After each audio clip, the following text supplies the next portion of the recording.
Hello बच्चों, चलिए प्रश्न को पढ़ते हैं। इसमें लिखा है कि लंबाई की एक छड़ जो है एक किनारे पर जड़ी हुई है और एक समान कोणीय वेग से क्षैतिज तल में घुमाई जा रही है। यदि स्थिर किनारे से L/4 तथा 3L/4 दूरी के बिंदुओं पर छड़ में तनाव क्रमशः T1 तथा T2 है। तो बच्चों ये हमें T1 और T2 में संबंध बताने हैं। चार विकल्प दिए गए हैं बच्चों, सही विकल्प का चयन करना है। तो चलिए बच्चों इस प्रश्न की हम मूल अवधारणा देख लेते हैं बच्चों।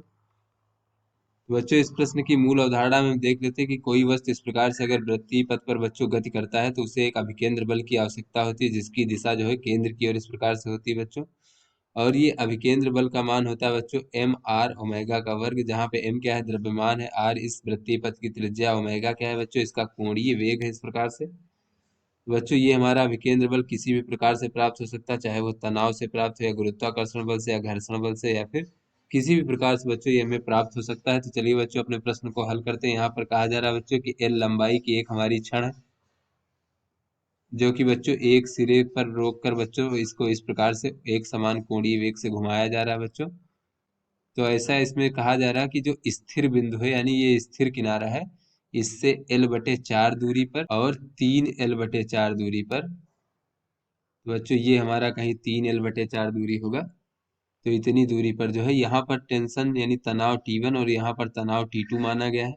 तो T1 और T2 में संबंध ज्ञात करना है बच्चों। तो अगर हम इस भाग को देखें बच्चों, और ये जो है बच्चों हमारा इस प्रकार से इसको बच्चों घुमाया जा रहा है इस प्रकार से, ये स्थिर है बच्चों। तो बच्चों चाहे इस तरफ घुमाया जाए दक्षिणावर्त या फिर वामावर्त, ये हमारा स्थिर ही रहेगा बच्चों और ये हमारा गतिमान रहेगा इस प्रकार से।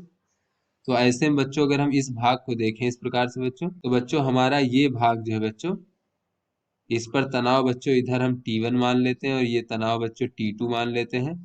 और ये बच्चों इसमें जो है इधर की ओर बच्चों एक अभिकेंद्र बल की आवश्यकता होगी, जिससे कि ये वृत्ताकार पथ पर बच्चों गति कर सके बच्चों इस प्रकार से। तो बच्चों यहाँ पर हम इसका द्रव्यमान, इतने भाग का द्रव्यमान M मान लेते हैं बच्चों। तो मान लीजिए ये R त्रिज्या का वृत्त पर बच्चों इस प्रकार से वृत्तीय गति कर रहा है बच्चों, और इसका कोणीय वेग हम ओमेगा मान लेते हैं। तो यहाँ पे बच्चों ये जो T1 है, T1 की दिशा क्या है बच्चों, ये अभिकेंद्र बल की दिशा यानी केंद्र की ओर है। तो T1 के द्वारा हमें अभिकेंद्र बल प्राप्त होगा बच्चों।